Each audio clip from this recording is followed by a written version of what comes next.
Afternoon, sir.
Good afternoon, sir. Good afternoon. अभी तुम अकेले ही आए हो? सर, चलो, मैं अकेले ही हूँ अभी। कोई बात नहीं, आ जाएंगे और स्टूडेंट्स।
Hi guys.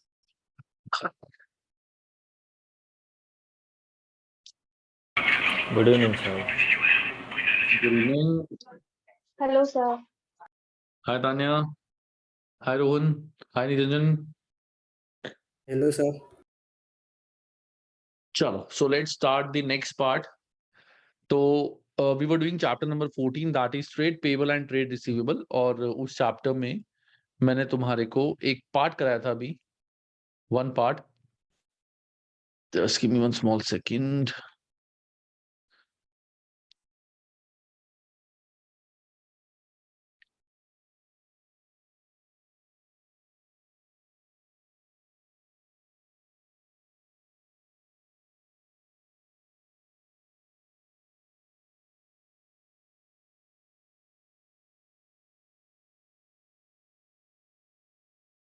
अच्छा मुझे बताओ जो पार्ट मैंने कराया था वो सबने लर्न कर लिया?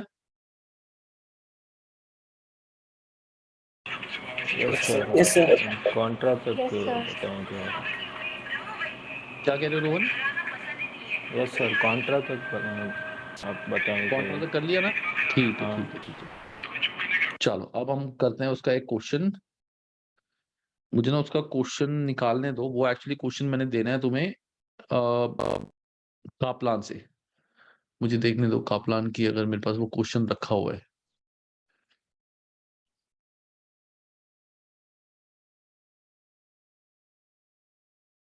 क्योंकि इसका ना बीपीपी में बड़ा क्वेश्चन नहीं है, लेकिन तुमने एक बड़ा क्वेश्चन कर लिया ना तो सारे कॉन्सेप्ट सारी चीजें क्रिस्टल क्लियर हो जाएंगी. 187 चैप्टर नंबर 11 13 12 11 ये रहा.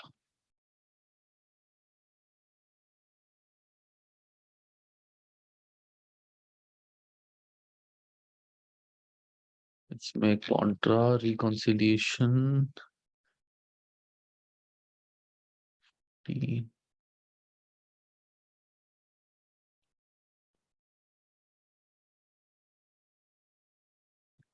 ये रहा 14 चैप्टर जिसमें तुम्हारा फॉर्मेट तो मैं करा देता. ये रहा एक क्वेश्चन. Print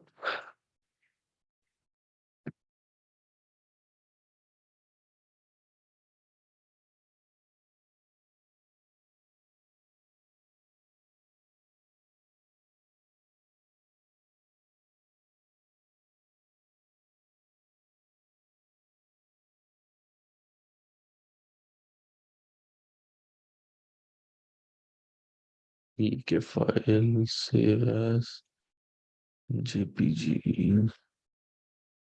desktop save. इसमें आ जाएगा व्हाट्सएप. एक सेकंड गाइस, मैं ना बस वो निकाल रहा हूँ क्वेश्चन. वो मैं अभी तुम्हें ग्रुप में भी शेयर कर रहा हूँ और मैं साथ ही अपनी स्क्रीन पे भी ओपन कर दूंगा. तो वो क्वेश्चन अभी सभी ने करना है और दोनों अकाउंट्स बनाने होंगे. Then will discuss. उससे तुम्हारा ये चैप्टर का फर्स्ट पार्ट जो है बिल्कुल पक्का 100% क्लियर हो जाएगा. क्योंकि कुछ क्वेश्चन काप्लान में अच्छे हैं, कुछ क्वेश्चन बीपीपी में अच्छे हैं. वैसे तो बीपीपी में सारे अच्छे हैं, बट ये वाला क्वेश्चन बीपीपी में था नहीं जो होना चाहिए. That's why. क्योंकि रीजन क्या है, I tell you the reason is why this. You might wonder कि सर ये क्वेश्चन बीपीपी में क्यों नहीं है, काप्लान में क्यों है. क्योंकि बीपीपी को पता है कि तुम्हारे सेक्शन जो जितने भी क्वेश्चंस आते हैं वो हमेशा ऑब्जेक्टिव क्वेश्चंस आते हैं, और जो बड़े क्वेश्चंस आते हैं उसमें ऐसे क्वेश्चन नहीं आते. लेकिन कॉन्सेप्चुअल क्लैरिटी के लिए ये क्वेश्चन काफी ज्यादा इंपॉर्टेंट है. मैं क्वेश्चन दिखा दूं तुम्हारे को. Screen start now. व्हाट्सएप.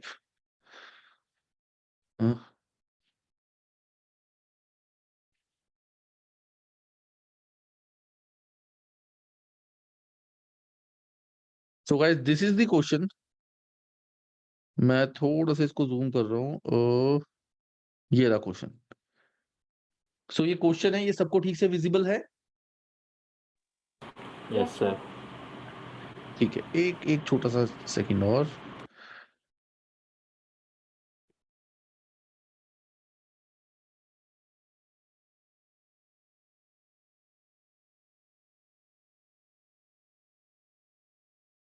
ये रहा. अब एक काम करो, इस क्वेश्चन में तुम्हारे को बनाना है एक तो रिसीवेबल,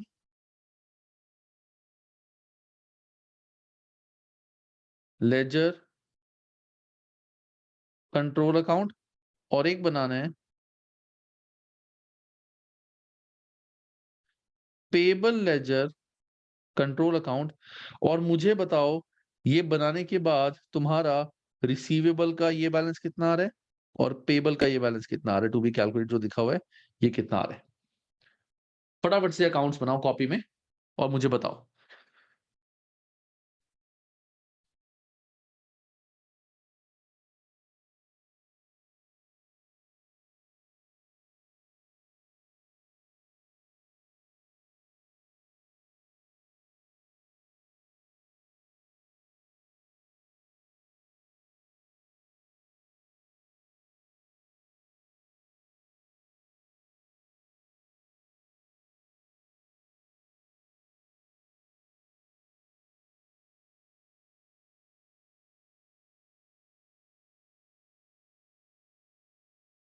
बहुत ध्यान से करना गाइस, ठीक है।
हो रहा है गाइस? कोई भी ऐसा चीज तो नहीं जहाँ पे अटक रहे हो? No sir. गुड।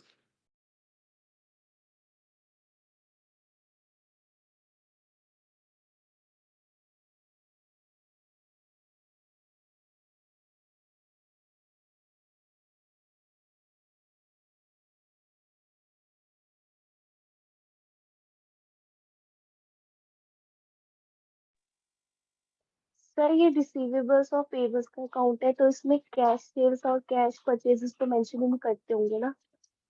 हाँ, रिसीवेबल पेबल है, बिल्कुल परफेक्ट। रिसीवेबल पेबल में हमारा कैश सेल और कैश परचेज का कुछ भी नहीं होगा, ना कैश सेल का कुछ होगा, ना हम कैश परचेज का कुछ करेंगे, right. Okay.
Sir Contra settlements किसमें मेंशन होगा? क्या चीज? Contra settlement? Contra yes settlement sir. जो है वो दोनों में आएगा। कॉन्ट्रा सेटलमेंट से इससे रिसीवेबल्स भी कम होते हैं, इससे पेबल्स भी कम होते हैं, तो दोनों में आएगा, रिसीवेबल्स में भी आएगा और पेबल्स में भी आएगा। Okay sir. निरंजन, रोहन, हो रहा है क्वेश्चन? Yes sir.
सर जो ये अमाउंट हमें नीचे दे रखी है, क्रेडिट बैलेंस 2000 एंड हाँ डेबिट बैलेंस 200, ये भी मेंशन करना है हमें?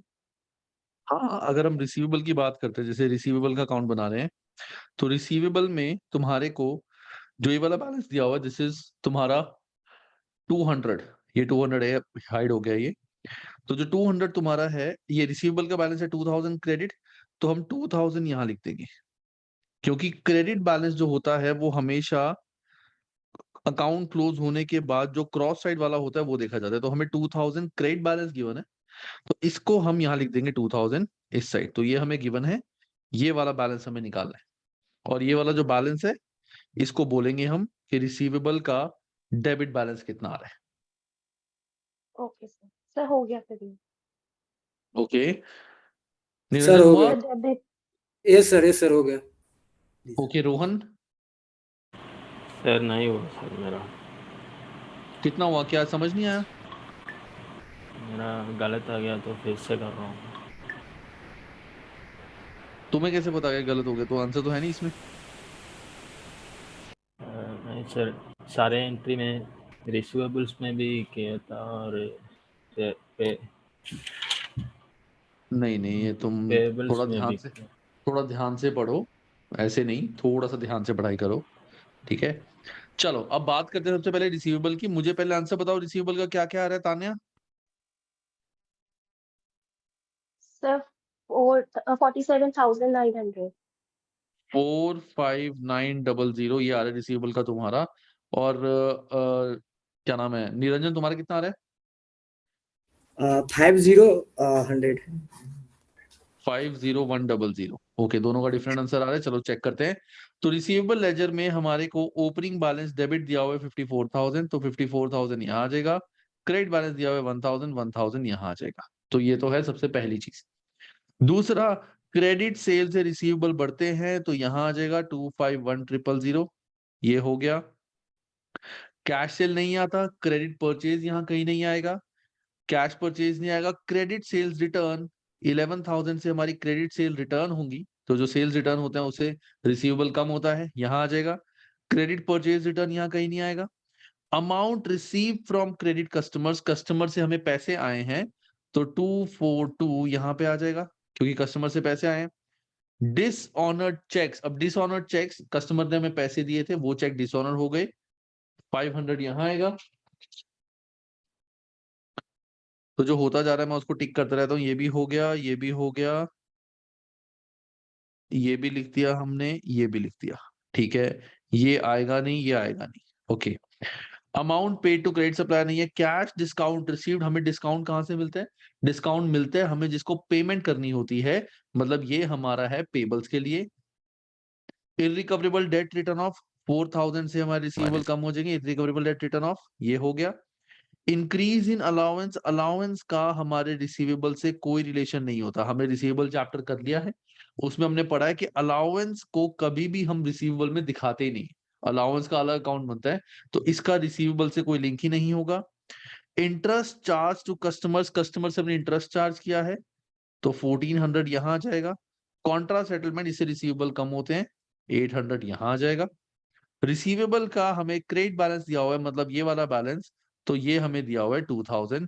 अब मैं निकालता हूं हमारा बैलेंस, तो अगर मैं कैलकुलेटर पे टोटल करूं, is my calculator, it is 54,000 plus 251,000 plus 500 plus 1400, it is 306900। Right side का 1000 माइनस 11,000 माइनस 242,000 माइनस 4000 माइनस 800, तो मेरा जो आंसर आ रहा है 481, रुको मेरा 200 रुपए का फर्क आ रहा है, मेरा आ रहा है 481, रुको कैलकुलेशन मिस्टेक मैंने करी है मुझे लग रहा है।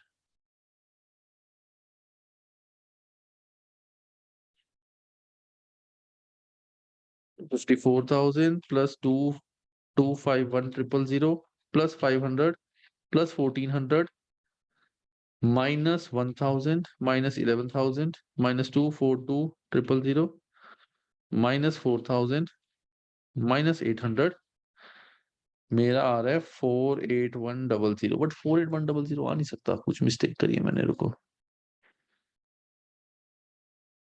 54,000 251,000 500 1400 2000 1000 11,000 24200 4,800 89। अच्छा मैंने 2000 नहीं करा ना यहाँ पे ऐड, ठीक है। 50100, तो द आंसर इज 50100। तुम्हारी क्या मिस्टेक हुई थी Tanya? Niranjan you are right, very good. Tanya तुम्हारी क्या गड़बड़ हुई थी?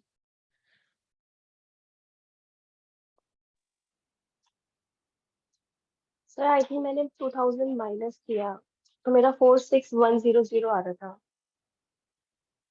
अच्छा, तो तुमने 2000 ऑपोजिट साइड यहाँ लिख दिया होगा I believe. Yes sir, may be. Okay देखो, क्लोजिंग क्रेडिट बैलेंस जब भी लिखो याद रखना, closing credit balance doesn't mean ये वाला क्लोजिंग। क्लोजिंग क्रेडिट बैलेंस मतलब अकाउंट क्लोज करने के बाद जो बैलेंस आता है, तो क्लोजिंग बैलेंसेस याद रखना लेजर में हमेशा उल्टे होते हैं। तो अगर यहां बैलेंस है हमारा, दिस इज नॉट रिसीवेबल का credit balance, this will be called as debit balance of receivable. तो ये शॉर्टकट याद रखना, किसी भी लेजर का जो क्लोजिंग बैलेंस होता है उसका एक्चुअली आंसर नेगेटिव या एक्चुअली आंसर ऑपोजिट होता है। तो अगर एक क्रेडिट साइड पे आ रहा है, this is credit side, but this will be considered as a debit balance. ये भले ही डेबिट साइड पे आ रहा है, this will be considered as credit balance, क्योंकि एक्चुअल बैलेंस ये नहीं होता, एक्चुअल बैलेंस आगे जहां ये जाते हैं वो, ठीक है। तो मे भी शायद वो मिस्टेक करी होगी। ओके चलो मुझे पेबल का आंसर बताओ। सर 405,000 5000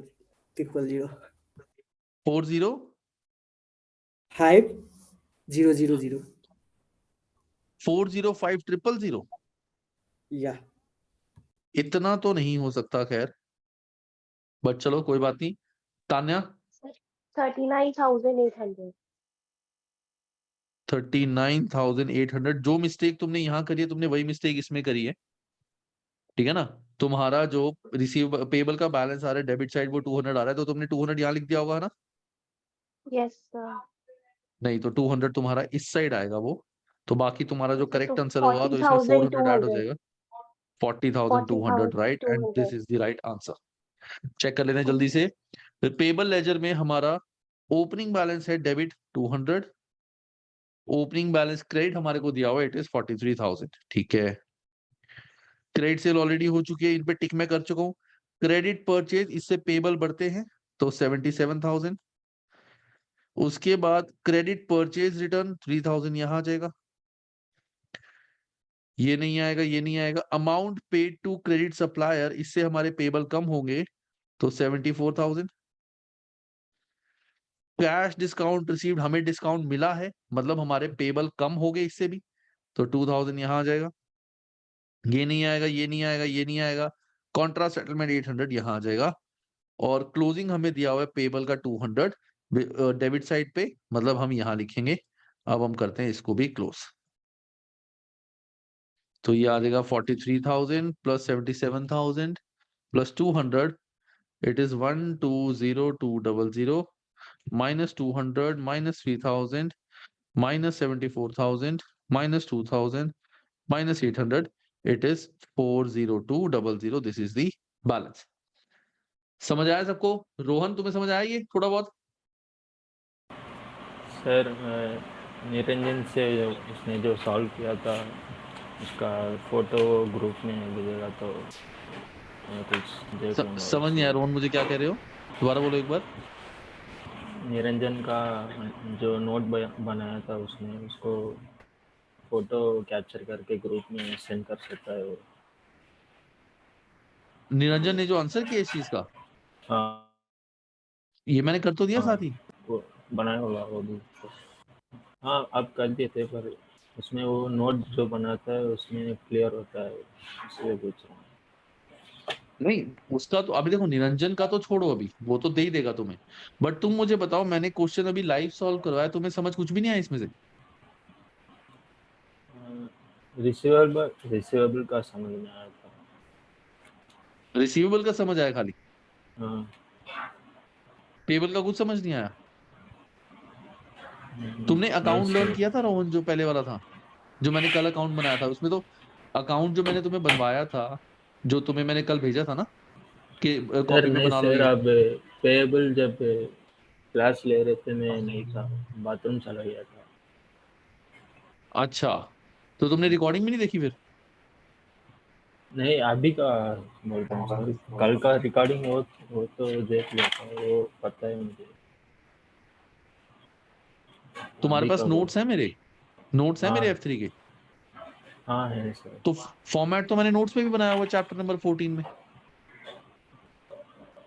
हाँ नोट्स है चैप्टर मेरे नंबर पास।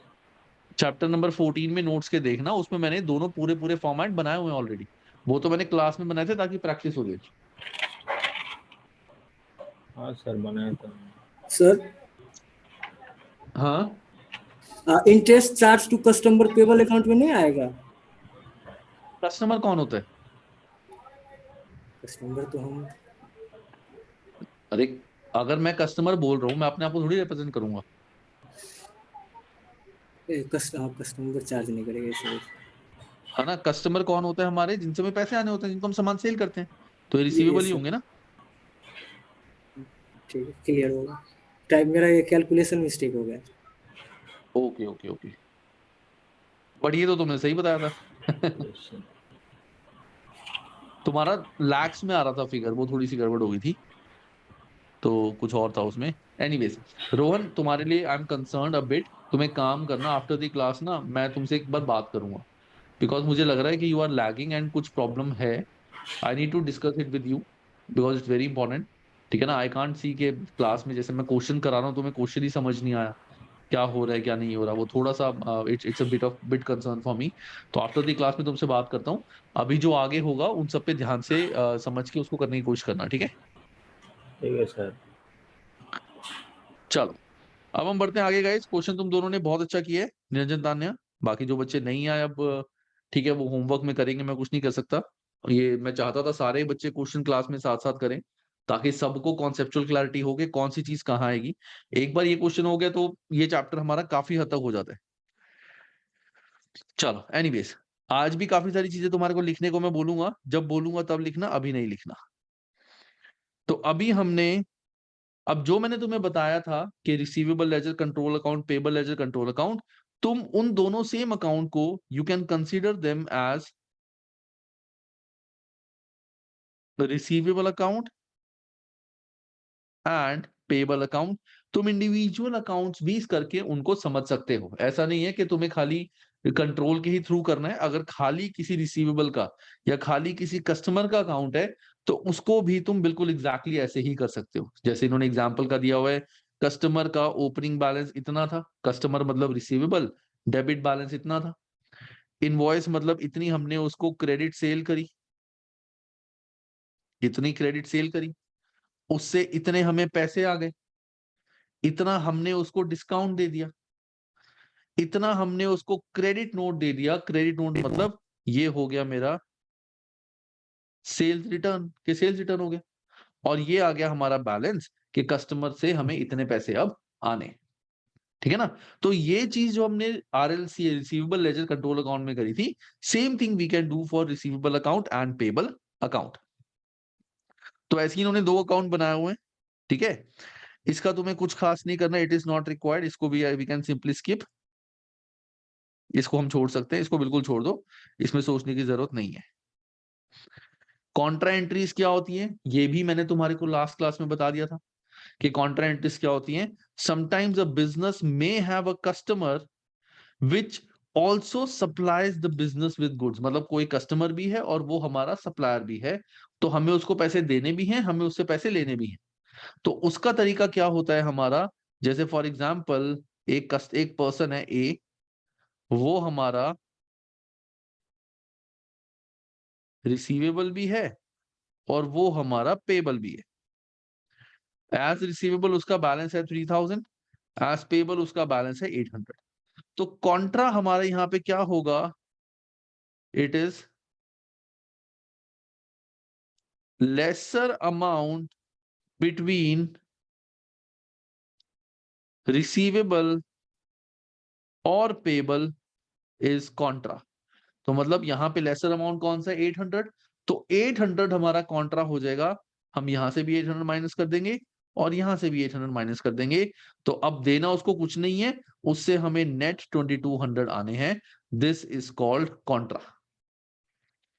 और कॉन्ट्रा की जो जर्नल एंट्री थी वो हमने लास्ट क्लास में ऑलरेडी कर ली थी, that is debit payables credit receivables. Clear है गाइस सबको?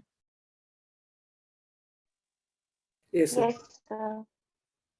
चलो, अब ये एक छोटा सा क्वेश्चन है, ये क्वेश्चन मैं तुम्हें नहीं करा रहा, बच्चों वाला क्वेश्चन है। अब हम बड़े हो चुके हैं, इतने बड़े बड़े क्वेश्चन हमने कर लिए, इतना बड़ा क्वेश्चन सॉल्व किया, तो इसमें क्या ही बड़ी बात है। ठीक है ना। जैसे इसमें क्या लिखा हुआ है, बस कि हमारा रिसीवेबल था 200, पेबल था 70। Two businesses agree to offset balances receivable and payable via contra. उन्होंने बोला कि हम कॉन्ट्रा के थ्रू अपना अमाउंट एडजस्ट करना चाहते हैं, तो सिंपल 70 हमारा कॉन्ट्रा हो जाएगा। So contra will be for the lower of two value which is 70। तो हम रिसीवेबल और पेबल दोनों को 70 से माइनस कर देंगे। बच्चों वाली चीज हमने पढ़ी हुई है। अब बात आती है गाइस, ये है हमारी सारी एंट्रीज, सेल्स रिटर्न की एंट्री, ठीक है, क्रेडिट नोट रिफंड्स की एंट्री। इन सब की एंट्री तुम्हारे को यहां से बिल्कुल भी जरूरत नहीं है लर्न करने की, बिल्कुल भी जरूरत नहीं है तुम्हें यहां से लर्न करने की। क्यों? क्योंकि अब जैसे इंटरेस्ट ऑन ओवरड्यू अकाउंट्स है, तुम्हें कुछ भी जरूरत नहीं है ये लर्न करने की। हमने ऑलरेडी अकाउंट बनाया हुआ है, मैं तुम्हें अपने नोट्स में भी ओपन करके बताता हूँ। वैसे तो मैंने तुम्हारे को करवाया हुआ था, बट मेरे नोट्स में भी है ये F3। इसमें हमारा आएगा चैप्टर नंबर 14।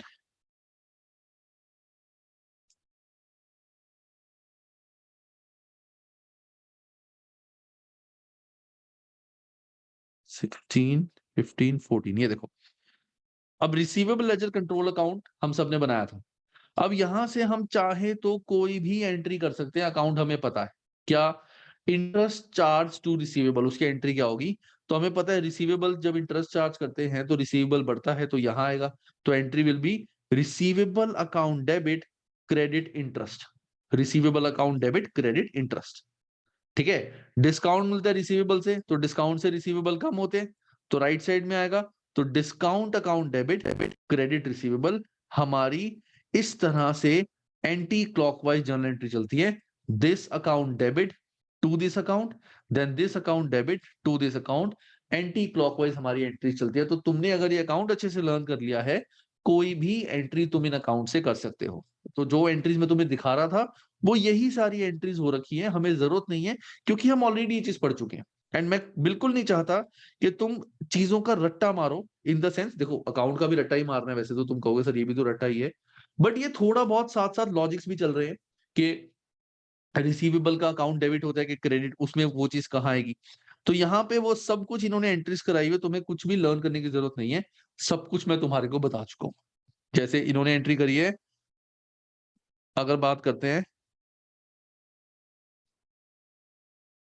पेबल की, कि इंटरेस्ट चार्ज ऑन पेबल की एंट्री क्या होगी।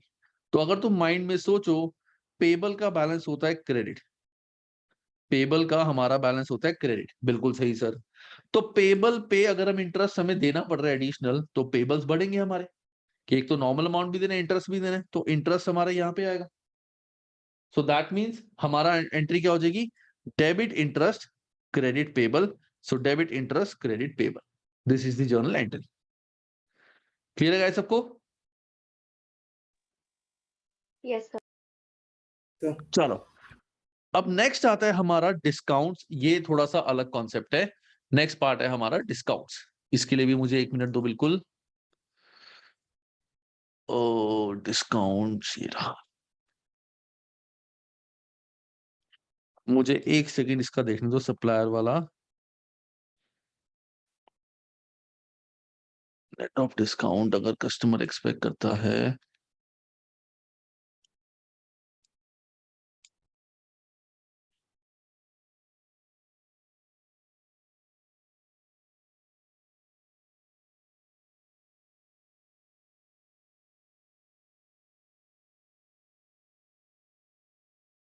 अच्छा they are talking about trade discount, then हमारा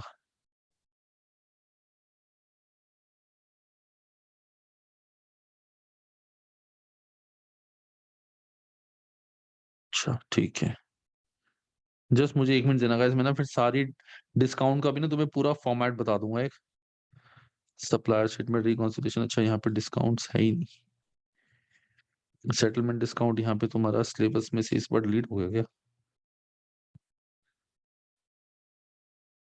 बट मैं कराऊंगा तुम्हें ये ना, इसमें हो सकता है ये वाला पार्ट थोड़ा सा अलग हो।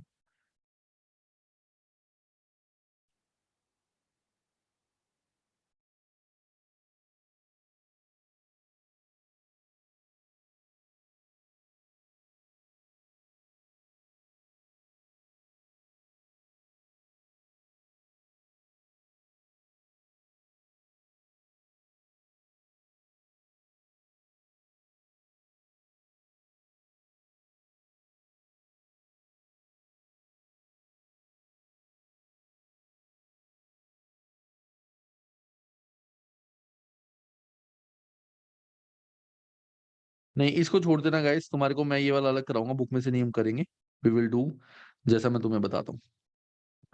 हालांकि मेरे नोट्स में भी है बट आई ऑल्सो राइट, क्योंकि लिखने के बाद ही इसका इम्पैक्ट थोड़ा ज्यादा आएगा। तो let me just find a safe place.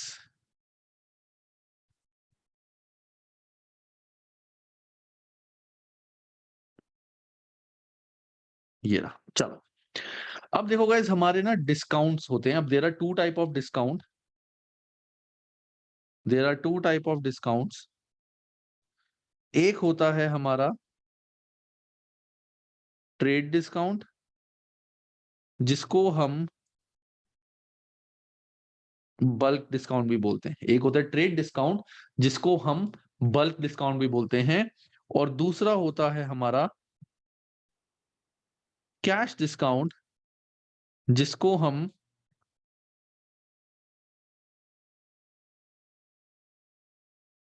Settlement discount भी बोलते हैं। एक होता है trade discount which is bulk discount, एक होता है cash discount which is settlement discount. तो पहले मैं तुम्हारे को एक छोटी सी स्टोरी से ये दोनों डिस्काउंट का मतलब समझाता हूँ कि दोनों डिस्काउंट्स होते क्या हैं।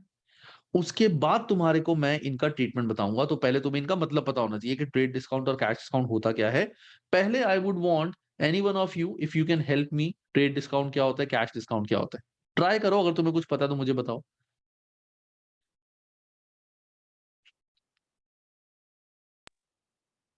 सर कैश डिस्काउंट तब मिलता है जब customer on the time of buying पे करता है कैश, मतलब क्रेडिट में नहीं लेता, तो ओनर उसको कोई डिस्काउंट देता है। ठीक और है, बिल्कुल सही, perfect. Trade discount can be that कि अगर हम बल्क में ले रहे हैं सामान, लाइक बिल्कुल गुड्स सही, बहुत ज्यादा अमाउंट में है तब। बिल्कुल सही ताने, आंसर बिल्कुल परफेक्ट दिया तुमने।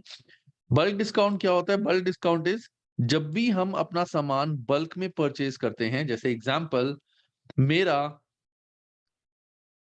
कैप्स का ट्रेडिंग का बिजनेस है। कैप का ट्रेडिंग का बिजनेस, कैप मतलब वो जो टोपी होती है जो हम सर पे डालते हैं, ऐसी टोपी, इसका मेरा बिजनेस है। ठीक है। तो मैं एक शॉपकीपर के पास गया, मैंने उसको बोला कि भाई, I talk in Indian currency ताकि तुम्हारे कुछ से समझ आए। मैं एक शॉपकीपर के पास गया, मैंने बोला मुझे एक कैप खरीदनी। उसने बोला कि एक कैप आपको 200 रुपए की पड़ेगी, 200 की पड़ेगी। मैंने कहा अच्छा 200 की पड़ेगी। This 200 is called list price. This 200 is called the list price. के प्रोडक्ट का लिस्ट प्राइस क्या है। अब मैंने उसको बोला कि मुझे एक नहीं, मुझे 1000 कैप्स परचेज करनी है। मुझे एक नहीं परचेज करनी, मुझे 1000 कैप परचेज करनी है बिजनेस के लिए। उसने कहा अच्छा 1000 परचेज करनी है आपको, तो अगर ऐसी बात है तो मैं इसमें आपको 30% ऑफ कर देता हूं। तो 30% मैं आपको डिस्काउंट दे दूंगा। दैट मीन्स 200 माइनस 60 उसने मुझे डिस्काउंट दे दिया। तो मेरे को जो नेट अमाउंट पड़ा दैट इज 140। मेरे को एक कैप कितने की पड़ी? 140। तो इस अमाउंट पे मैंने अपनी कैप क्या की है? इस अमाउंट पे मैंने अपनी कैप की है परचेज। सो ये जो डिस्काउंट होता है जब भी हम चीज बल्क में परचेज करते हैं, उसको बोला जाता है ट्रेड डिस्काउंट। इसको बोला जाता है ट्रेड डिस्काउंट। जब भी हम कोई भी चीज जो है उसको बल्क में परचेज करते हैं, इसको बोला जाता है ट्रेड डिस्काउंट। अब कैश डिस्काउंट क्या होता है? मैंने तुम्हें एक चीज पहले कभी बताई थी एंड 100% बताई थी, क्या कि नॉर्मली जो बिजनेस की ट्रांजैक्शंस होती हैं, नॉर्मली जो बिजनेस की ट्रांजैक्शंस होती हैं, मतलब मैं इंडिविजुअल की बात नहीं कर रहा हूं कि एक बंदा टोपी लेने जाएगा। बिजनेसेस जब परचेज सेल करते हैं बल्क वगैरह में, तो नॉर्मली वो क्रेडिट पे ही करते हैं। मैंने एक चीज तुम्हें बताई थी कि अगर खाली लिखा हो कि हमने गुड्स परचेज करे हैं, नथिंग इज मेंशन, तो मैं हमेशा उसको क्रेडिट परचेज मान दूं, क्योंकि बिजनेस क्रेडिट टर्म्स में चलता है। एक साइकिल होता है हमारा, ऑपरेटिंग साइकिल, उस टर्म्स में चलता है। और हमने पढ़ा भी ऑपरेटिंग साइकिल क्या होता है। तो बिजनेस क्रेडिट टर्म्स पे चलता है। तो अब 1000 कैप्स मैंने उससे परचेज करनी है। एक सेकंड गाइस, 1000 कैप्स मैंने उससे परचेज करनी है। और 1000 कैप्स में एक कैप का जो प्राइस उसने मुझे लगाया वो लगाया 140। That means total amount payable कितना है?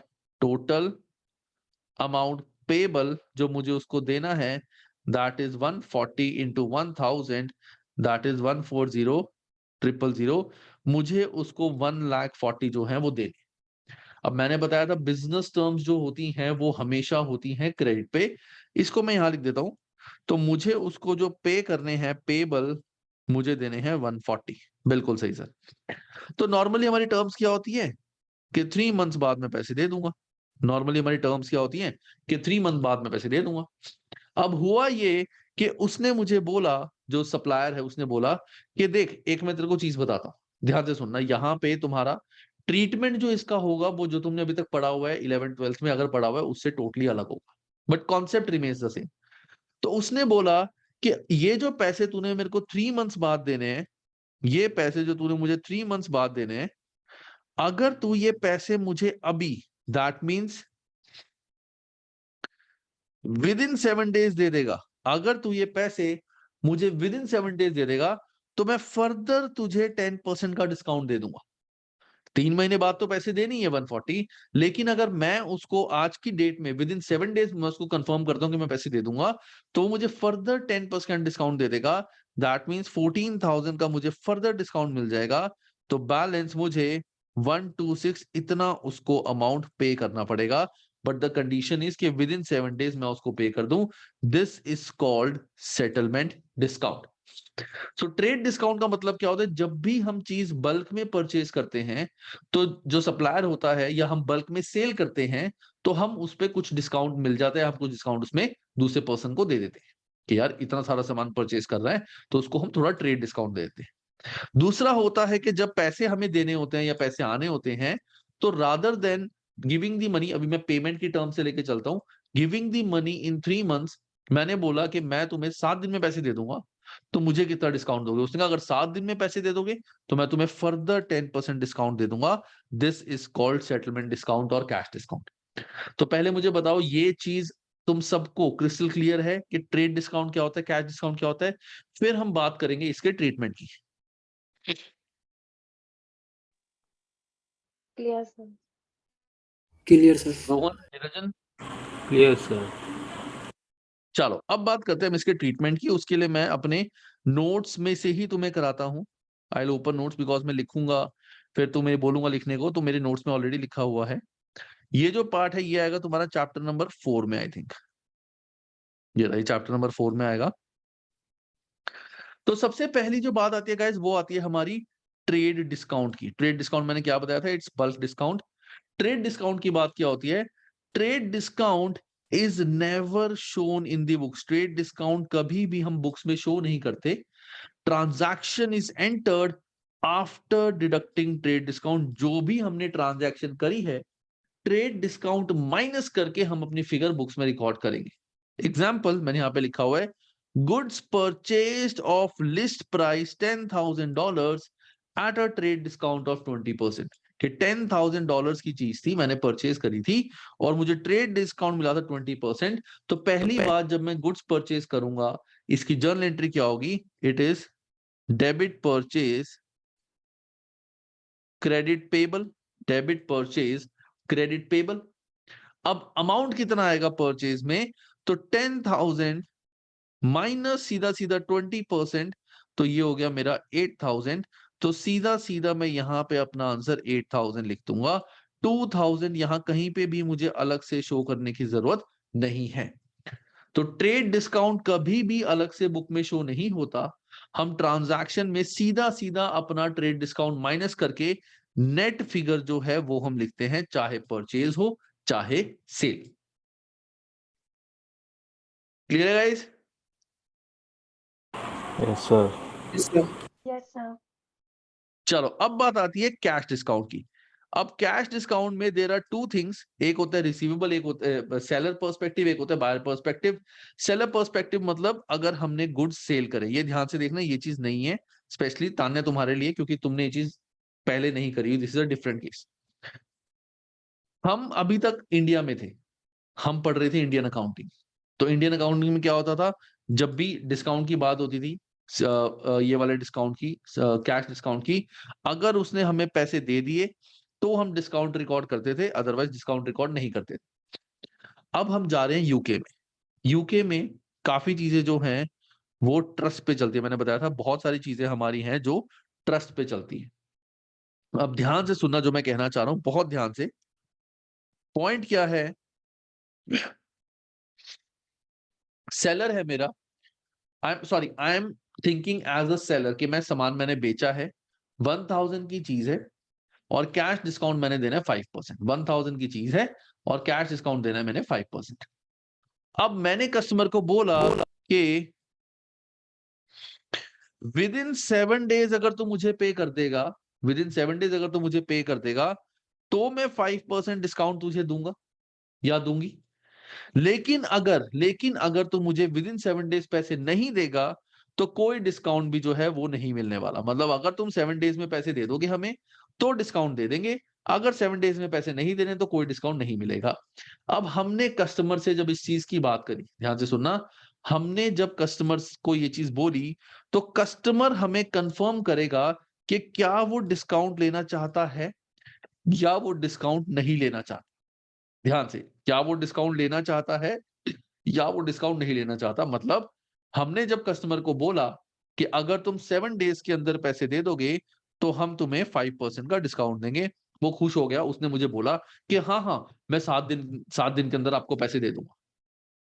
मतलब he is expecting to take discount, he is expecting to take discount. दूसरा केस क्या होगा, उसने बोला नहीं 7 दिन में तो देखो मैं पेमेंट नहीं कर पाऊंगा। मतलब अगर अमाउंट 1000 की जगह 1 करोड़ होती या 1 बिलियन होती, मिलियन होती है ना, तो उसने बोला नहीं 7 दिन तो बहुत कम है, मैं इसमें पेमेंट नहीं कर पाऊंगा। मतलब हमें डिस्काउंट उसको नहीं देना, तो he is not expecting to take the discount. अब अगर हमें पता है कि वो डिस्काउंट लेगा, अगर हमें पता है वो डिस्काउंट लेगा, तो सेल डेट पे हमारी क्या एंट्री होने वाली, ध्यान से सुनना। अभी चल रही है सेल डेट, जिस दिन हमने सामान सेल किया है, अभी उसने कैश डिस्काउंट नहीं लिया। कैश डिस्काउंट तो 7 डेज के अंदर जब वो पेमेंट करेगा तब मिलेगा उसको। मतलब अगर वो 7 दिन में पेमेंट कर देगा तब डिस्काउंट मिलेगा उसको।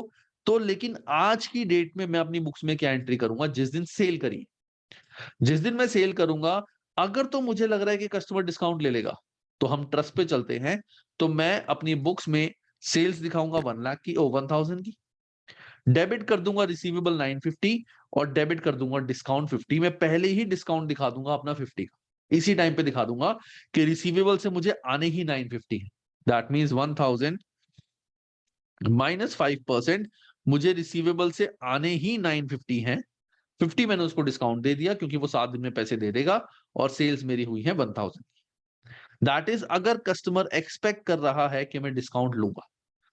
दूसरा केस, अगर वो एक्सपेक्ट ही नहीं कर रहा, उसने हमें बोला ही नहीं है कि मैं 7 डेज में पैसे आपको दे दूंगा और मैं नहीं दे सकता, तो ठीक है भाई मेरे को पूरे पैसे दियो फिर। तो एंट्री हो जाएगी डेबिट रिसीवेबल 1000, क्रेडिट सेल्स 1000। ये जो चीज हम कर रहे हैं उसको करने का रीजन क्या है, this is again because of prudence concept. Prudence concept क्या होता है, never anticipate any profit but always anticipate all future losses. हमें जब पता है कि कोई पर्सन 1 हफ्ते में पैसे हमें दे देगा, तो हमें उसको डिस्काउंट देना ही पड़ेगा। तो जब हमें पता है वो डिस्काउंट उसको देना पड़ेगा, तो हम इसको क्यों अपना लॉस अभी ना दिखाएं, अब इसे लॉस बुक करना पड़ेगा। This is prudence concept. So अगर customer is expecting to take the discount, तो सेल डेट पे हम अपनी एंट्री कर देंगे receivable 950, debit discount 50, credit sales 1000। ये क्लियर है गाइस दोनों सबको? पहले 2 मिनट लगाओ, एक बार इन दोनों को पढ़ो। जब ये पढ़ लोगे then we will move to the next part. ये बहुत कंफ्यूजिंग काफी बच्चों के लिए होता है, बट तुम्हारे लिए बहुत आसान होगा, बस थोड़ा सा इसको अलग से टाइम देना पड़ेगा।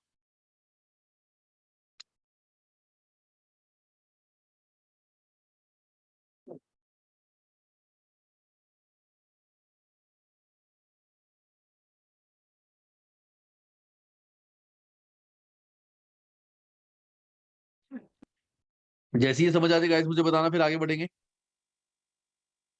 Clear sir. Niranjan, clear clear sir. Rohan, sir आपने पहले बताया था डिस्काउंट शो नहीं करेंगे, पर इसमें अरे डिस्काउंट वो शो अलग डिस्काउंट था रोहन, वो डिस्काउंट था हमारा ट्रेड डिस्काउंट। ये मैं बात कर रहा हूँ सेटलमेंट डिस्काउंट की। ठीक है सर, 2 नोट कर टाइप के लिया सर। डिस्काउंट होता है ना, ट्रेड डिस्काउंट, कैश डिस्काउंट। वो तो ट्रेड डिस्काउंट था, वो तो खत्म हो गया। अब बात हो रही है सेटलमेंट डिस्काउंट की, कैश डिस्काउंट की। Okay sir. ठीक है, अब देखो हमारा नेक्स्ट पार्ट। अब बात आती है, अब इन दोनों में फर्दर क्या होगा, कहानियां समझना, कहानी समझ के ज्यादा अच्छी चीजें समझ आती हैं। अब हमें लग रहा था कि कस्टमर, अभी मैं इसकी बात कर रहा हूं केस की, हमें लग रहा था कस्टमर डिस्काउंट देगा, 7 डेज में वो पैसे दे देगा हमें, और उसने विद इन टाइम लिमिट हमें पैसे दे दी। हमने सोचा था उससे 950 आएंगे क्योंकि 50 हमने पहले डिस्काउंट दे दिया, और विद इन टाइम लिमिट उसने हमें पैसे दे दिए। तो सिंपल हमारी बुक्स में एंट्री क्या हो जाएगी, जिस दिन कैश आया, debit cash 950, credit receivable 950, debit cash 950, credit receivable 950। जितने पैसे उससे आने थे उतने पैसे आ गए। मैं इसको रेड में करता हूं ताकि अच्छे से क्लियर हाईलाइट हो, जितने पैसे आने थे उतने पैसे आ गए। अब दूसरा केस, उसने पहले तो हमें प्रॉमिस कर दिया था कि वो 7 डेज में पैसे दे देगा, तो हमने अपनी बुक में डिस्काउंट दिखा दिया। अब बाद में ये हुआ कि उस गधे ने हमें पैसे नहीं दिए 7 डेज में, उसने टाइम लैप्स कर दिया। अब तुम प्रैक्टिकली सोच के बताओ, अगर वो 7 डेज में हमें पैसे नहीं देगा तो क्या उसको हम डिस्काउंट देंगे? भले ही हमने बुक्स में पहले ही लिखा हुआ उसको डिस्काउंट देंगे, लेकिन अगर उसने हमें 7 डेज में पैसे नहीं दिए तो क्या हम उसको डिस्काउंट देंगे या नहीं देंगे? नहीं सर। No sir. परफेक्ट, हम उसको डिस्काउंट नहीं देंगे। और इस गधे ने हमारे को टाइम पे पेमेंट नहीं करी, तो हम इसको क्या बोलेंगे कि हमें तुझसे जो कैश आना है वो आना है 1000, तुझसे पैसे लेंगे हम 1000। क्यों? तेरे से तो पैसे लेने थे हमें 950, जो पहले हमने दिखा दिया था कि 950 तुझसे आने, और 50 जो डिस्काउंट तूने पहले हमसे क्लेम करवा लिया था, अब वो हम रिवर्स कर रहे हैं कि तुझे डिस्काउंट नहीं मिलेगा। तो जो मैंने पहले डेबिट करके अपना एक्सपेंस दिखा दिया था, डिस्काउंट या लॉस दिखा दिया था, उसको अब मैं दोबारा से अपनी इनकम बना दूंगा कि नहीं, मुझे डिस्काउंट कुछ नहीं मैंने देना, सारे पैसे मुझे आएंगे। तो टेक्निकली मुझे आएंगे 1000। रिसीवेबल मैंने डेबिट करा था 950, तो एक क्रेडिट कर दूंगा 950, रिमेनिंग 50 हमारा हो जाएगा जो भी डिस्काउंट है। This is the journal entry when we are expecting customer to take the discount, और वो हमें टाइम पे पैसे दे दे, और अगर वो टाइम के बाद हमें पैसे दे। ये जो येलो मार्क है ये मेजर पार्ट है। अगर तुम शॉर्टकट से भी लर्न करना चाहते हो, क्या अगर वो टाइम एक्सपेक्ट कर रहा है तो रिसीवेबल में हम डिस्काउंट माइनस कर देंगे, डिस्काउंट अलग से शो कर देंगे। टाइम पे पैसे दे दिए तो इतने पैसे हमें आ जाएंगे, टाइम पे पैसे नहीं दिए तो ये दोनों पैसे हमें आएंगे, और डिस्काउंट को हम रिवर्स कर देंगे। टेक 2 मिनट्स, अच्छे से पहले इस पार्ट को लर्न करो, पढ़ के लर्न करो, देन मैं बात करता हूं इसकी। कोई बड़ी बातें तुम देखना, बहुत आसान है, सिर्फ थोड़ा सा टाइम देना पड़ेगा। पहले इसको, ये तो कर लिया तुमने, अब देखो कि जब इसने डिस्काउंट एक्सेप्ट कर लिया, टाइम पे पैसे दे दिए, और जब इसने टाइम पे पैसे नहीं दिए, इन एंट्रीज को पढ़ो। I am giving you 2 minutes, then will talk about this thing.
ये लगाई दिए। Yes sir. चलो, हाँ बोलो, कोई डाउट तो हो नहीं गया किसी को? सर। No sir. ठीक है। अब नेक्स्ट हमने जो पढ़ा था वो क्या पढ़ा था कि अगर कस्टमर ने बोला कि मैंने नहीं डिस्काउंट लेना, मैं 7 डेज में पैसे नहीं दे सकता, तो सिंपल हमने 1000 की एंट्री कर दी सेल से, और उसने पेमेंट हमें आफ्टर टाइम लिमिट करी, मतलब उसने कहा था मैं टाइम पे पैसे नहीं दे सकता, उसने टाइम पे पैसे नहीं दिए, तो सिंपल हमें 1000 कैश आ जाएगा। So cash debit credit receivable, बिल्कुल सही। उसने पहले मुझे कहा था कि मैं डिस्काउंट नहीं लूंगा, लेकिन हुआ क्या, वो 3 दिन बाद आ गया बंदा कि यार मेरे पास ना पैसों का अरेंजमेंट हो गया है, तो मुझे डिस्काउंट दे दो। अब उस टाइम पे मैं उसको मना नहीं करूंगा, क्योंकि मेरी पॉलिसी है कि कोई भी अगर 7 डेज में पैसे दे दे तो डिस्काउंट देना पड़ेगा। तो 7 डेज के अंदर उसने मुझे पैसे दे दिए, जबकि पहले उसने मुझे नहीं बोला था। तो मेरी एंट्री क्या होगी? It is debit cash. अब मुझे कैश आएगा 950, रिसीवेबल थे मेरे 1000 के कि मुझे पैसे 1000 आने हैं, लेकिन उसने 7 डेज में पेमेंट कर दी, तो कैश आ जाएगा 950, डेबिट हो जाएगा डिस्काउंट 50, क्रेडिट हो जाएगा रिसीवेबल 1000। कि उससे आने थे मुझे 1000, मैंने पहले ही रिकॉर्ड कर लिया था 1000 आएंगे, लेकिन अब आएंगे 950 क्योंकि उसने डिस्काउंट अवेल कर लिया है। So debit cash, debit discount, credit receivable, ये होगी जर्नल एंट्री सेकंड पार्ट की। अब एक बार इसको देखो, दिस इज, याद रखना, दिस इज सेलर्स पर्सपेक्टिव, और सेलर के केस में डिस्काउंट हमारा एक्सपेंस होता है, तो यहां पे प्रूडेंस कॉन्सेप्ट लग जाता है। Prudence concept is never anticipate any profit but always anticipate all future losses, and discount is a kind of loss कि हमें डिस्काउंट देना पड़ सकता है। तो इसीलिए सेल डेट पे हम इसको एडजस्ट करते हैं at the point of view of seller. अब एक बार इसको भी पढ़ लो, जैसे ही क्लियर हो जाए मुझे प्लीज बता देना कि सर मुझे समझ आ गया, दोनों ने, तीनों ने इनफैक्ट। फिर मैं बायर पर्सपेक्ट बताता हूं, और फिर हम इस चैप्टर में एक छोटा सा पार्ट और है, रिकॉन्सिलिएशन, और फिर ये chapter close.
Clear sir? Yes, Okay. sir. चलो, रोहन क्लियर है? Yes sir. अब बात आती है हमारा बायर्स पर्सपेक्टिव। अब बायर्स पर्सपेक्टिव क्या है? सेम सिनारियो कि हम सामान अब परचेज कर रहे हैं 2000 का, और हमारे पास ऑप्शन है कि अगर हम विद इन 7 डेज पैसे दे दें, मतलब 7 डेज इज नॉट फिक्स, ये मैं तुम्हें एक जनरल टर्म बता रहा हूं, जो भी डेज डिसाइड हुए उस दिन में पैसे दे दें तो 5% डिस्काउंट हमें मिल जाएगा। अच्छा, मुझे एक बात बताओ, ये 5% मेरे लिए एक्सपेंस होगा या इनकम होगी?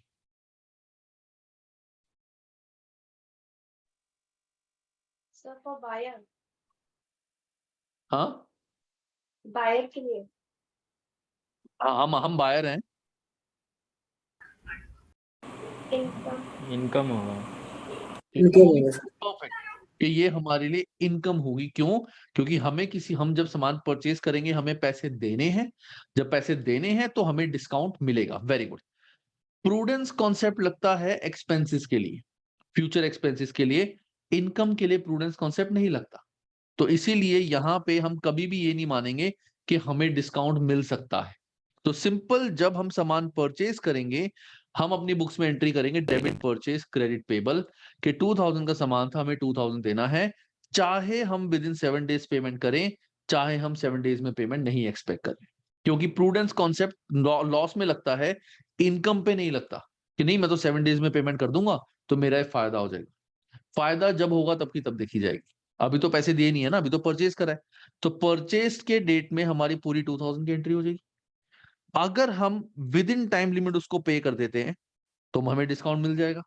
तो एंट्री वुड बी पेबल, देने थे 2000, क्रेडिट कैश देंगे 1900, और 1000 का हमें डिस्काउंट मिल गया।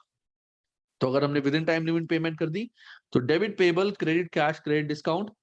अगर हमने पेमेंट करी आफ्टर टाइम तो कोई डिस्काउंट नहीं मिलेगा, तो पूरा पूरा 2000 हमें उसको पे करना पड़ेगा। ये होता है बायर्स पर्सपेक्टिव। वेरी सिंपल, पहले परचेज के टाइम पे नॉर्मल एंट्री, डिस्काउंट है तो डिस्काउंट डाल देंगे, डिस्काउंट नहीं दिया तो डिस्काउंट नहीं आएगा, सिंपल। सेलर के केस में हमने बस सिचुएशन को थोड़ा सा बदल दिया। अब एक बार इसको देखो, फिर हम बुक में थोड़ा सा आगे बढ़ते हैं, कुछ क्वेश्चंस करते हैं।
यस सर, हो गया।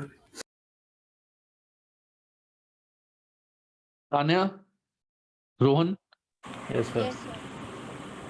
चलो अब हम बढ़ते हैं आगे।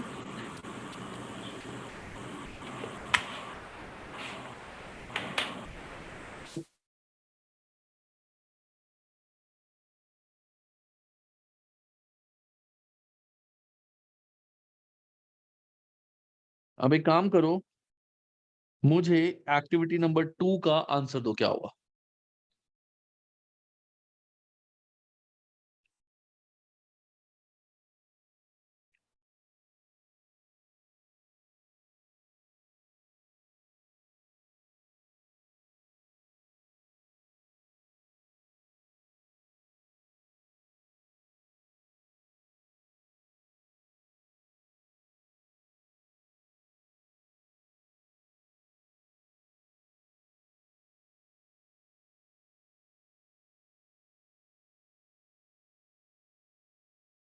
एक एक करके बात करते हैं। पहले फर्स्ट एंट्री बताओ मेरी क्या होगी, सबने बताना है। Debit purchase 5,000, credit payable 5,000। अरे very good. Debit purchase 5,000, credit payables 5,000। ये तो होगी हमारी फर्स्ट एंट्री। अब ये परचेज पर्सपेक्टिव है, तो यहाँ पे डिस्काउंट वगैरह हमें कुछ भी अलग से शो करने की जरूरत नहीं है। Very good. सेकंड केस की मुझे एंट्री बताओ। Record payment of goods assuming Ryan debit pays within 7 days। Debit purchases debit debit 4,000। Purchase 5,000। Debit, debit payables. Debit एक पेबल्स सेकंड, 5,000। हाँ ताने तुम बताओ पहले। Debit payables 5,000, credit cash 4,750, credit and cash 4,750, credit discount 250. Discount 250। Guys सभी ने entry करी है? सही है सर। निरंजन, नहीं सर, सर मैं डेबिट कैश कराऊँ, क्रेडिट पेबल्स कराऊँ, क्रेडिट डिस्काउंट कराऊँ। डेबिट कैश नहीं, नहीं डेबिट कैश नहीं होगा ना, हमें पैसे देने हैं। पेबल्स को हम पैसे देंगे ना, पैसे आएंगे थोड़ी। ये सर। तो पेबल्स हमारे अगर यहाँ क्रेडिट है, खत्म करने के लिए हमें डेबिट करना पड़ेगा ना, तो पेबल्स को पैसे देते हैं। ठीक है। चलो निरंजन, तुम ही मेरे को थर्ड वाली की एंट्री बताओ कि record payment of goods if payment is made after 7 days। तो debit payable, credit cash. Amount 5,000, 5,000। Perfect, 5,000 5,000 बिल्कुल सही। क्लियर है सबको ये? Yes yes sir. सर। चलो, मैंने बताया था उस टाइम तुम्हें थोड़ा सा लगेगा, बट है कुछ नहीं, सिंपल सी एंट्रीज होती है। चलो अब आता है इस चैप्टर का हमारा last part, that is supplier statement reconciliations. Supplier statement reconciliation. अब सप्लायर स्टेटमेंट रिकॉन्सिलिएशंस का मतलब क्या होता है, देखो मैं तुम्हें इसका पहले मतलब बताता हूं, फिर हम समझेंगे ये क्या होता है। देखो, सप्लायर मतलब पेबल, सप्लायर मतलब पेबल। तो पेबल का एक तो मैंने तुम्हें बताया था, हमने बनाया था पेबल लेजर कंट्रोल अकाउंट। एक तो हमने बनाया था पेबल लेजर कंट्रोल अकाउंट, और पेबल लेजर कंट्रोल अकाउंट में जो फिगर्स वगैरह हमने दिखाई थी वो कहां से आई थी? वो फिगर्स आई थी total purchase, total purchase return, total cash, उनसे कितना उनको पे किया है, ऐसे करके इन टोटल हमने अपना कंट्रोल अकाउंट बनाया था, जस्ट टू सी कि टोटालिटी में, कि इन टोटल मेरा पेबल का बैलेंस कितना आ रहा है, that is through payable ledger control account. ठीक है। उसके बाद एक सेकंड, एक सेकंड, ये हमारा सप्लायर्स तुम्हारा आई थिंक ये वाला हट चुका है सिलेबस में से, रुको, ये हट चुका है, अब इसको नहीं करते, सॉरी। ये जो है हमारा that is supplier statement reconciliation. I think वो आगे आएगा, हम आगे करेंगे, बट कोई बात नहीं। सप्लायर स्टेटमेंट रिकॉन्सिलिएशन, इसका मतलब क्या है? देखो, हमारी बुक्स में हमने दिखाया था payable, not payable ledger control account, simple payable मैंने दिखाया था कि मेरे अकॉर्डिंग इस पर्सन को मेरा जो बैलेंस आ रहा है वो आ रहा है 30,000 कि $30,000 मुझे पेबल को देने। $30,000 मेरा क्लोजिंग बैलेंस आया है, मतलब $30,000 मुझे पेबल को देने। अब हुआ ये कि जस्ट टू क्रॉस चेक, मैंने जो मेरा सप्लायर है, मैंने सप्लायर को बोला, देखो जैसे हम अपनी बुक्स बनाते हैं, अपनी बुक्स में हम दिखाते हैं कि जो ये सप्लायर है पर्सन, लेट्स से इसका नाम है ए सप्लायर है हमारा। तो हम अपनी बुक्स में ए का अकाउंट बनाएंगे कि उसकी ट्रांजैक्शन होगी और देखेंगे ए को कितने पैसे देने। ये करेंगे गाइस, हाँ कि ना?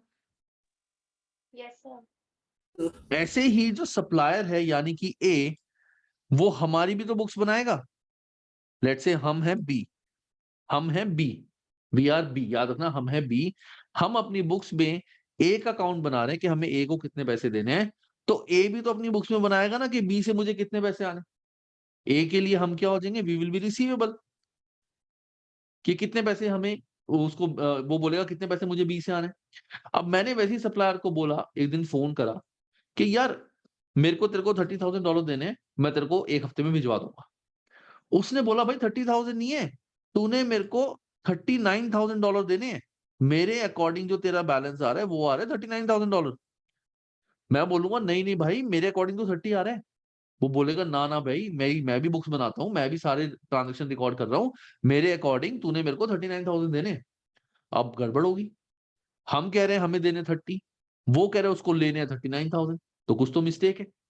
तो क्या होगा, हम उसको बोलेंगे तू एक काम कर, जो तूने अपनी बुक्स में स्टेटमेंट बनाई हुई है ना, ये स्टेटमेंट जरा तू हमें दे, तू हमें दे स्टेटमेंट।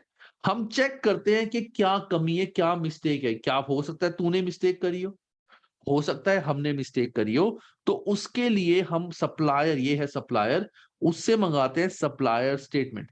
तो हम सप्लायर स्टेटमेंट मंगा के उसको रिकंसाइल करते हैं कि हमारे अकॉर्डिंग हमें उसको इतने पैसे देने थे और सप्लायर के अकॉर्डिंग हमें उससे इतने पैसे, उसने हमसे इतने पैसे लेने थे। तो इसके बीच में डिफरेंस क्या आ रहा है, वो हम ट्रांजैक्शन चेक करेंगे कि कहाँ किसकी मिस्टेक हुई है। अगर हमने मिस्टेक करी है तो हम ठीक कर देंगे, अगर उसने कुछ मिस्टेक करी है तो उसको बता देंगे कि तूने ये मिस्टेक करी थी। That is supplier statement reconciliation. So यहाँ पे क्या है, earlier in this chapter we saw that trade receivables and receivable ledger control account and the trade payable and payable ledger control account do not need to, चलो इसको तो छोड़ो, however इसका हम करते हैं,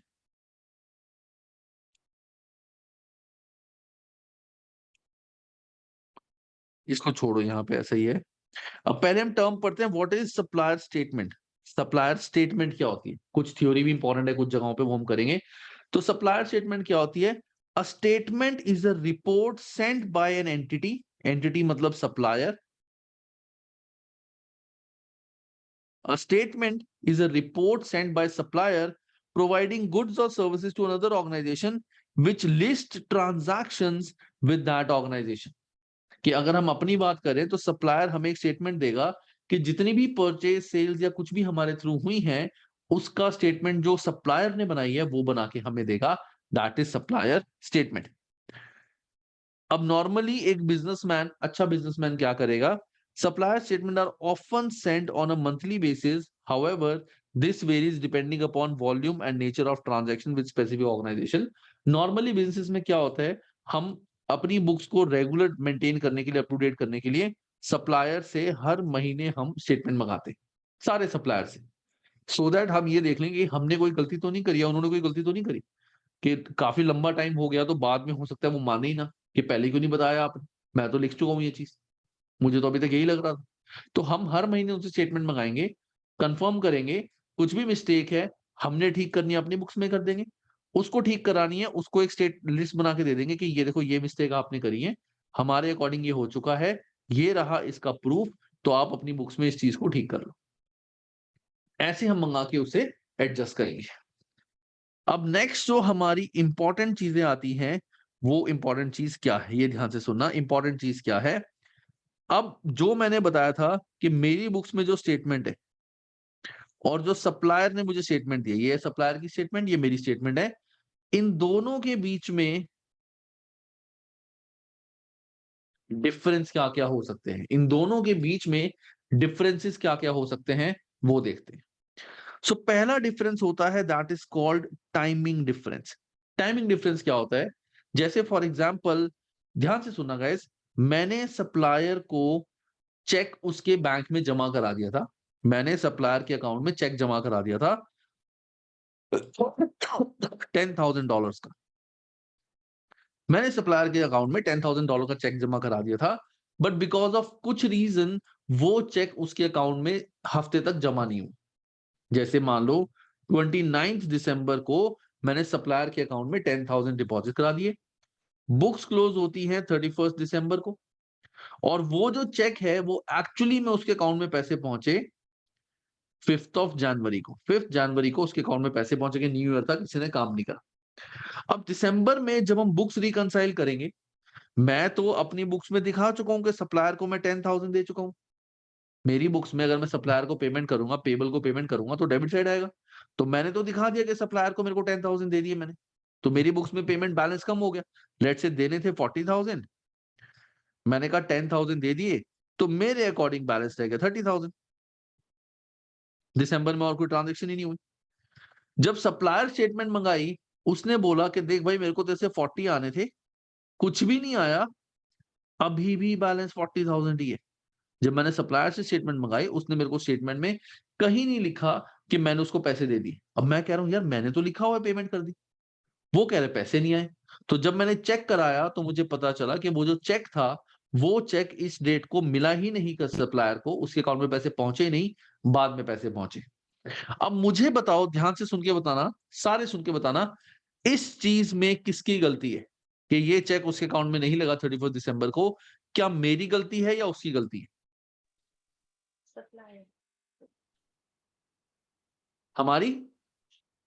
हमारी। हाँ आपकी। हमारी क्या गलती है बताओ?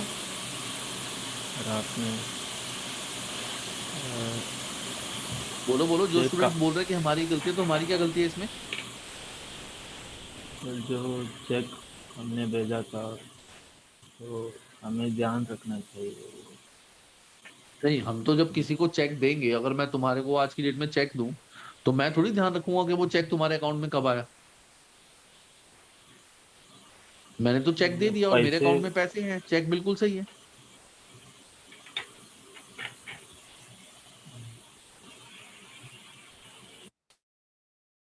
निरंजन, तान्या, किसकी गलती है बताओ? ये हमारा मिस्टेक नहीं होगा सर।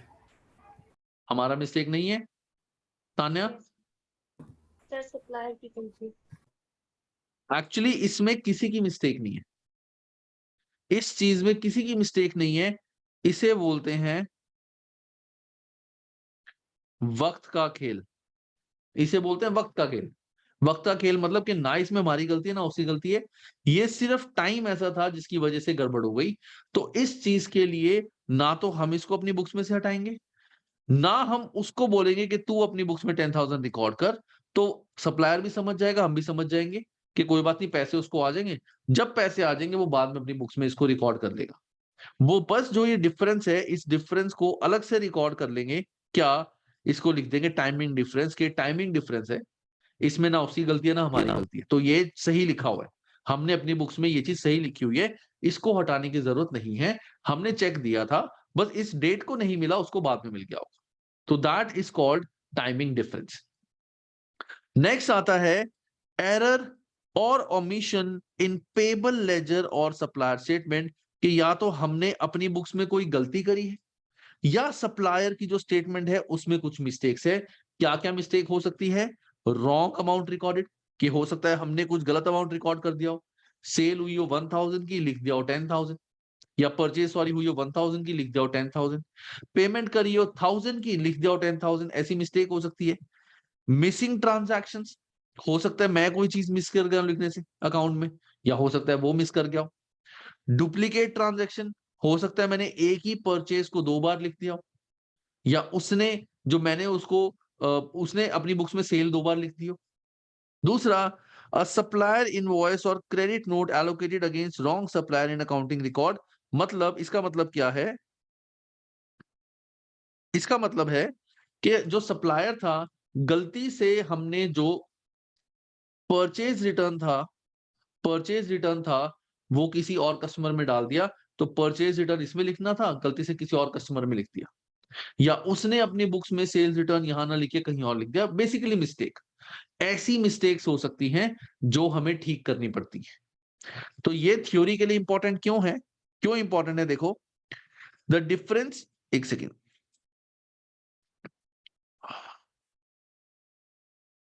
देखो, if difference arise due to timing difference then accounting records do not need to be corrected। ये बहुत इंपॉर्टेंट है थोरेटिकली, कि अगर तो टाइमिंग डिफरेंस आ रहा है तो हमें बुक्स में एडजस्टमेंट करने की जरूरत नहीं है।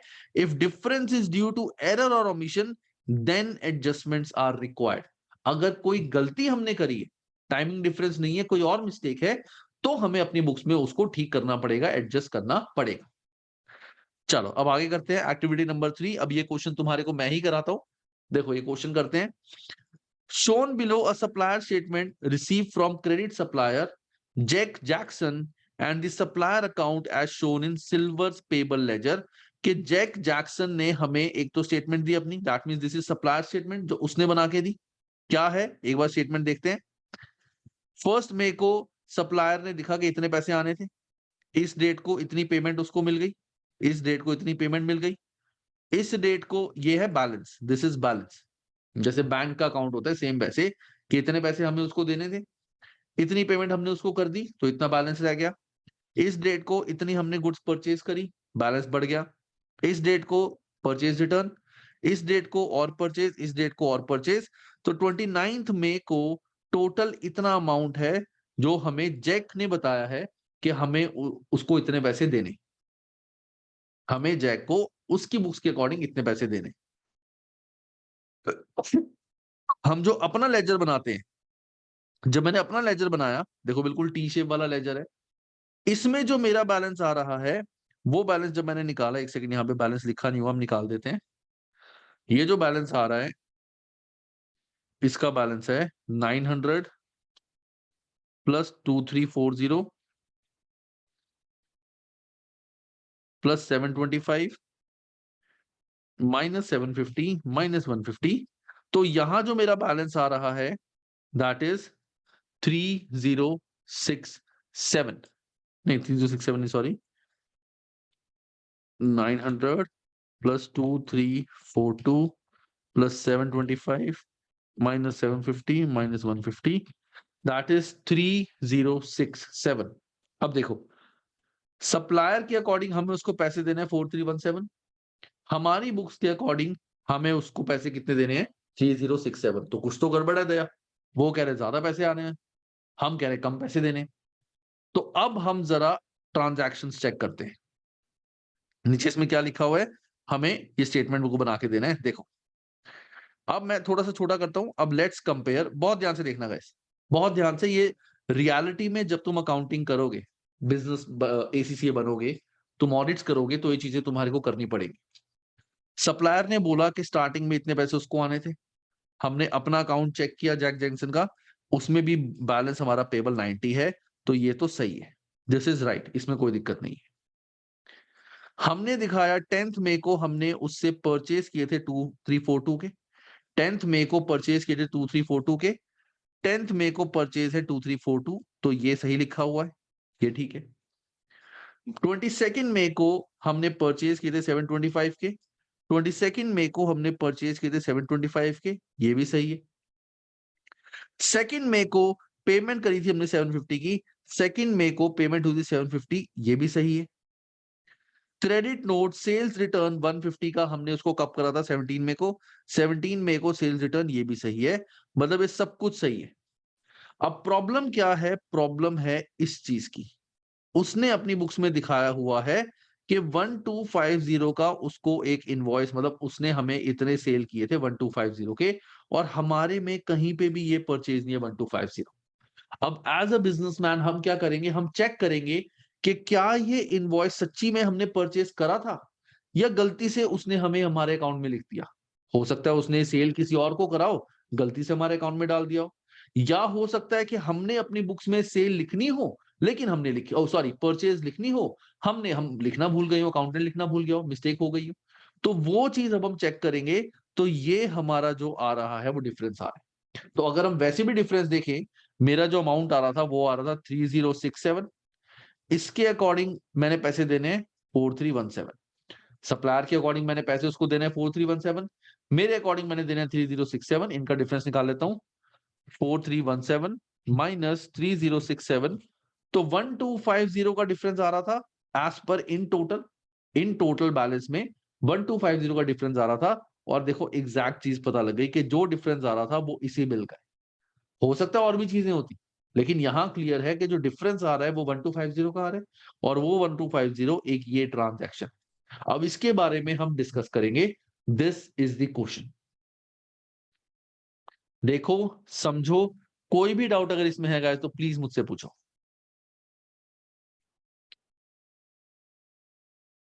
अच्छे इस क्वेश्चन को पढ़ो, टेक 5 मिनट्स।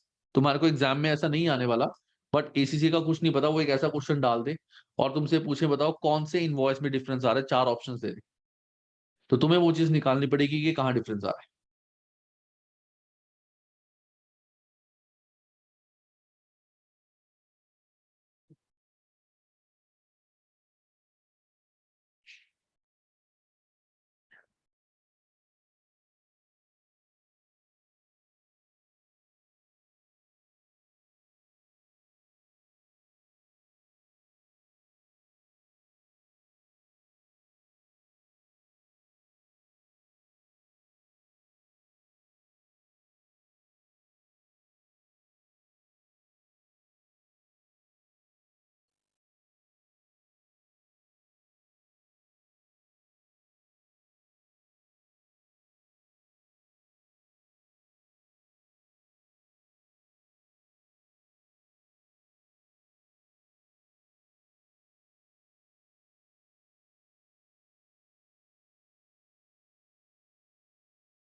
हो गया गाइस?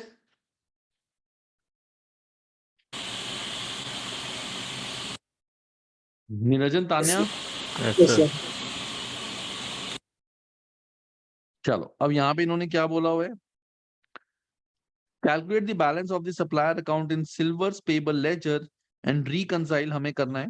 तो सप्लायर स्टेटमेंट का बैलेंस ये था। Balance on supplier account payable laser ये हमने निकाला था, इट वाज 3067, और जो हमारा डिफरेंस आ रहा था वो आ रहा था 1250 का। It was the difference. ऐसे बनेगी हमारी statement. Next question, which item on the supplier statement account has not yet been entered in the supplier account of silver payable? ये हमने देखा था, हमारा एक इनवॉइस था, कौन सा? Invoice number 891। ये वाला इनवॉइस हमारा हमारी बुक्स में नहीं डला हुआ था, तो हम लिख देंगे इसका answer invoice number 891। This is the answer. Clear है गाइस? और इसी के साथ हमारा, अच्छा एक और है, एक्टिविटी नंबर 4। एक्टिविटी नंबर 4 हमें करो और मुझे बताओ कि इसका आंसर क्या होगा जल्दी से।